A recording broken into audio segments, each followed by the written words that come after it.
رسول الله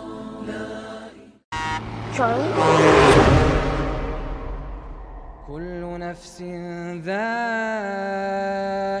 الموت وإنما توفون أجوركم يوم القيامة فمن زحزح عن النار وأدخل الجنة فقد فاز فمن زحزح عن النار وأدخل الجنة فقد فاز وما الحياة الدنيا إلا متاع الغرور.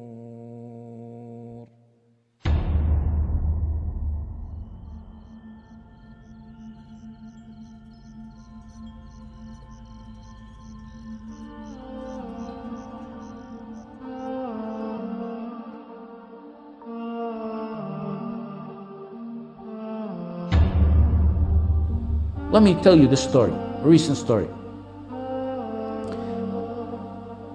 I had this old friend, a sheikh, and he's an imam of a masjid in the Arabian Peninsula.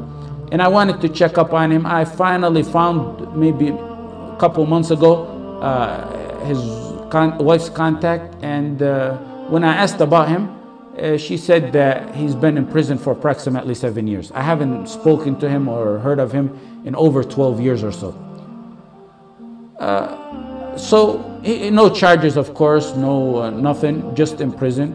So I check up on him to see, these are my brothers that I had known for some time, and they're ulama. So I check up on him to see when he's released, or maybe someone's dua will be answered and he'll be released. And I ended up finding his son's name, who was just killed in Syria.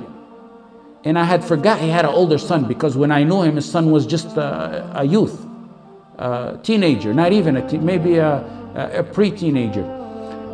His son in Syria, I found out, was a teacher of al-usul al-thalatha. He's the one who used to travel around the camps there and areas and teach the young kids al-usul al-thalatha and Quran.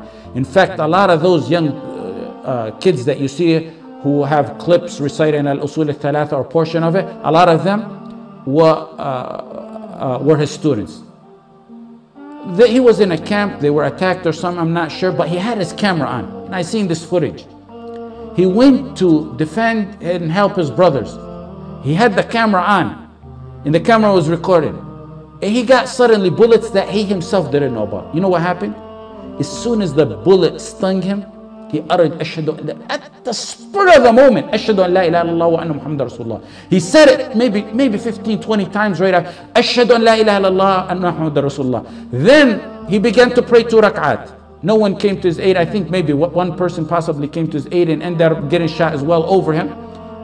And he ended up praying 2 rak'at. The camera's on recording all this. And then he said, Ya Allah, I seek refuge in you from a day that I will not spend the evening of it in Jahannam. Then he began to recite more Quran as the camera's rolling on until he died.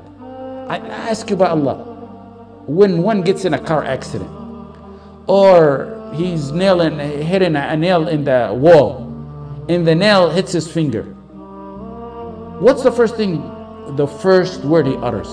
I'm not saying bullets in the spur of the moment, and what's going on, there's no one around to help him. What happens when he hits his finger with a hammer by accident? What's the first word he says?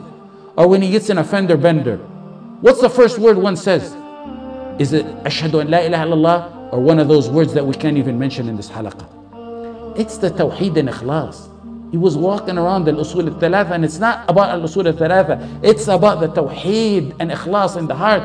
يُثَبِّتُ اللَّهُ الَّذِينَ آمَنُوا بِالْقَوْلِ الثَّابِتِ فِي الْحَيَاةِ الدُّنْيَا وَفِي الْآخِرَةِ. If you don't get nothing but that out of tawheed, that you say la ilaha illallah in a hospital when you're on your deathbed, or in a car accident, or wherever way we may die, then that's such one of the biggest things and the best thing you can get out of tawheed. I mean, tawheed and ikhlas is what causes someone who's in prison for 20 years or 19 years to say, I feel I'm one of the happiest people on the face of this earth. It's only pure Tawheed and Ikhlas that does that.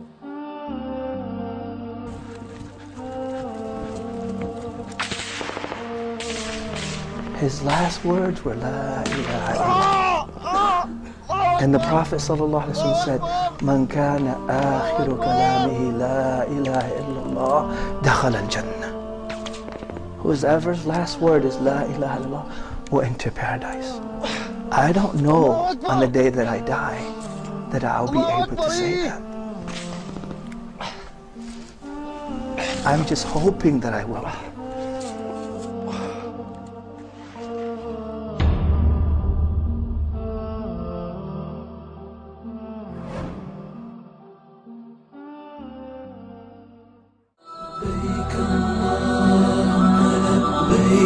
لبيك لا شريك لك لبيك إن الحمد والنعمة لك والملك لا شريك لك لبيك